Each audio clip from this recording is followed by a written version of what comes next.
Everyone experiences fear. Even Paul, who told us to put on the armor of God. He asked for prayer so he could be fearless and tell the world about Jesus. But is it even possible to be fearless? The power of your mind is incredible.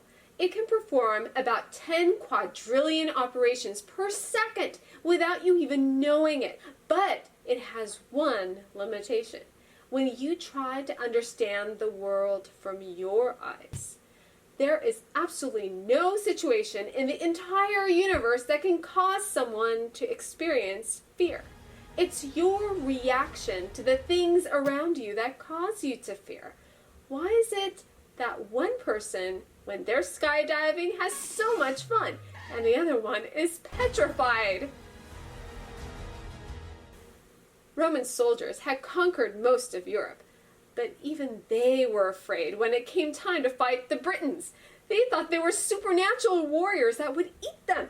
See, British warrior gods were different than their own gods, and so they were so afraid and didn't know what to expect. And they barely got 40,000 soldiers to fight because they were relying on their own understanding. Paul knew how great God was because God protected Paul from stoning, shipwrecks, storms, and beatings as he went through the world proclaiming how amazing Jesus was. Paul told a young boy named Timothy that God has not given us a spirit of fear, but one of power. Fear leaves us weak, and it even ties us up into knots. But when we remember how big our God is and how he rides on the clouds to help us, we will be able to see the world through his eyes and how small everything is. See, fear guards the gift that God wants to give to you. See, when you are strong and put on the armor of God, you'll be able to open up that gift and see all the blessings that God has in store for you. Traveling in the desert for 2 years after leaving the land of slavery, they reached the promised land that God had prepared for them. God even promised to send out his angel and hornets ahead of them to drive out the enemies slowly. Now, hornets in that area were so huge they could turn cars over. They could have been so brave knowing how the God of the entire universe was on their side. But God tested them, like Adam and Eve, to see if they would obey or go their own way. See, Moses sent 12 spies, one from each tribe, for 40 days to see how the land was, and if the people living there were living in camps or forts, or if the land was good for farming. When they got back, they were carrying a cluster of grapes that were so big it took 2 men to carry it, and they reported how the land was flowing with milk and honey, just as God had said. But they also added to what God said, like Eve in the garden, and said the people living there were in well-protected cities and the people looked like giants that made us seem like grasshoppers in our own eyes, and we looked the same to them. Whoa! They were not only looking at the world through their own eyes, they were guessing how others looked at them as well. Not only that, they made up even more lies to make sure the Israelites didn't go in. And just like how Satan lied to Adam and Eve to keep them from all that God had promised, making them rely on their own eyes instead of God's words. But Caleb and Joshua were excited to enter the land, and they knew God was bigger than any fear. So Caleb said, "We should go up and take possession of the land, for we can certainly do it with God's help." But no one listened. And God was so upset, he only let Joshua and Caleb enter the promised land 38 years later, while the rest of the Israelites who didn't believe died in the desert. See, Caleb and Joshua had the armor of God on, especially the belt of truth, because they trusted God's words, and the sandals of peace with the gripping nails underneath to help them from going backwards in fear like the other Israelites did. God gave the Israelites a second chance to enter into the promised land. And unlike their parents and grandparents, they said to their leader Joshua, "Wherever you send us, we will go." They put on the armor of God, wearing their sandals of peace by walking in faith and putting up their shield of faith instead of running in fear. They crossed the Jordan River, their feet washing in the water as they waited for God to part it. See, God's presence dwelled with them as they carried the Ark of the Covenant. They even picked up 12 stones to remember God's faithfulness to part the Jordan River and bring them into the promised land. And 1,434 years later, on the very day they crossed the Jordan, God showed his faithfulness again by giving his Son, who gave his life to wash away their sins. Now it was time to claim their land. Joshua only sent 2 spies, not 12, and only the ones that had faith to look into the land. When they entered, Rahab, a woman who lived in the walls of Jericho, protected them and told them for 38 years all of the people who lived in Jericho were melting in fear of their God, hearing how he had parted the Red Sea for them. Remember, God had even told the Israelites that people in walled cities would be afraid of him 38 years ago. But they didn't listen then. They conquered Jericho, marching obediently around once a day without complaining or talking, then marching 7 times on the last day. As they shouted praises to God the last time around, the walls crumbled down. Only Rahab and her family were saved because the spies saw her scarlet robe, declaring her faith in God, just like how we put our faith in Jesus' blood to save us. On that same day, 1,434 years later, Jesus would stand before his disciples on the evening of the resurrection, having conquered sin and death. They continued to conquer the remaining lands and kings on the promised land. In one of the final battles, God even sent giant hailstorms to fight the battle for them. Joshua even asked God to make the sun stand still so they could finish the battle and win. And God did. For a whole day, the sun stayed in the middle of the sky. See, with God by your side, nothing is impossible. So they divided the land. But what happened to the land with giants? Well, Caleb got that covered. Being a faithful spy the first time around, and a faithful warrior still, he said, "Just as the Lord promised, he has kept me alive for 45 years since the time he promised the land to Moses. So I am here today, 85 years old. Now you heard that giants lived here, and their cities were large and fortified.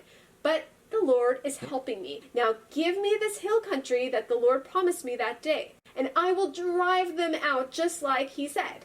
He got the armor of God on, especially the sword of the Spirit, declaring God's words. But even after conquering the lands and settling, they forgot to put on the breastplate of righteousness. Their hearts did not follow God, and they were making their own idols again. So they were captured by the Babylonians and taken from their land for 70 years. When they came back, their land was in ruins, and their own wall had been destroyed. Nehemiah was a cupbearer for the king Xerxes of Babylon. One day, one of Nehemiah's brothers told him some bad news. "Jerusalem, our beloved city, have been broken down and its gates burned with fire." Nehemiah was heartbroken. He wept, he fasted, and prayed for help. Later, when he brought the king wine, the king noticed he was sad. So he told the king what had happened and asked permission to go back to Jerusalem and rebuild the wall. He even asked for materials and money. And the king agreed. So Nehemiah went to Jerusalem and told the people they were going to rebuild the wall. "Trouble we are in, for Jerusalem lies in ruins. Come, let us rebuild, and we will no longer be disgraced." Meanwhile, the enemy kings heard about it and were afraid. 10 times they came to Jerusalem to scare the builders with threats, lies, and insults. So Nehemiah divided his workers into 2 divisions. Half of them would rebuild the wall with a sword on their side, and the other would hold weapons and guard the walls with shields, spears, and bows. But the enemy kings even tried to trap Nehemiah with an invitation to the plain of Ono. But Nehemiah said, "Oh no, I am not going to leave the wall to meet you. See, he stood strong with the armor of God protecting his heart, mind, and feet. So the wall was built 52 days later, and the kings were so afraid and discouraged because they knew that God was on their side. In fact, Jesus would come into this world exactly 70 years later, according to the prophet Daniel, from the completion of this wall. So their faithfulness to God's work marked another special day of God's faithfulness to us. Now the walls of Jerusalem were attacked again in 70 AD by the Romans, but the parts of the wall that Nehemiah built still stood even till this day. In fact, the largest stone at the base of the wall was 45 feet long, which is longer than a bus, 12 feet high, and 14 feet deep. It weighs 600 tons, which is like 200 elephants, and 2 747 jumbo jets. Builders always pick stones very carefully, and often the stones were rejected because they were different shapes. See, Jesus was a stone that everyone rejected. He was mocked at, he was made fun of on the cross, and he was threatened all the way there. But his faithfulness and love for you kept him standing strong till the end. In the Bible, Jesus is called the keystone, or a cornerstone, and without a keystone, everything would collapse. Just like in the ocean, without a starfish, a whole ecosystem would be destroyed. In construction, the cornerstone is the first stone that is placed on the foundation. Without a cornerstone, the building will fall. See, when we put Jesus first in our lives, we'll be able to stand strong like living stones in his house, and fear will not make us fall. Joshua and the Israelites picked up 12 stones to remember God's faithfulness to part the Jordan River. God sent hailstones down from heaven to fight their battles for them in the Promised Land. The Israelites brought down strong stone walls as they praised God. Nehemiah built a strong stone wall that still stands to this day because he stood strong for God. We can be living stones in the house of God as we stand strong on our cornerstone, Jesus, and put on the armor of God, remembering his faithfulness to us every day. Will you let fear knock on your door and knock you down? Always remember that God is by your side and he is fighting your battles for you. You just need to stand strong and stand fearless.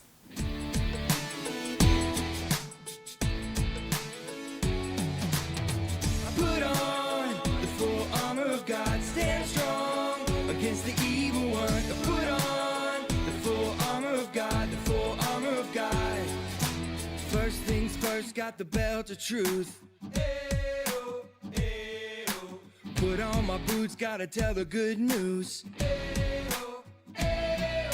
The armor of God and the shield of faith. Ayo, ayo. Got my sword and my helmet, now it's time to pray. Ayo, ayo. Put on the full armor of God, stand strong against the evil one. Put on the full armor of God, the full armor of God. First things first, you got the belt of truth. Ayo, ayo. Put on my boots, I gotta tell the good news. Ayo, ayo. The armor of God and the shield of faith. Ayo, ayo. Got my sword and my helmet, now it's time to pray. Ayo, ayo. Put on the full armor of God, stand strong against the evil one. Put on the full armor of God, the full armor of God. Put on the full armor of God, stand strong against the evil one. Put on the full armor of God, the full armor of God. Now in faith we can stand against every evil plan. Now it's time to be strong. He has won. I put on the full armor of God. Stand strong against the evil one. I put on the full armor of God. The full armor of God. I put on the full armor of God. Stand strong against the evil one. I put on the full armor of God. The full armor of God. Remember to stand strong, stand fearless, and put on your armor of God every morning and walk towards the promised land that He has prepared for you. God bless you all. Love you very much.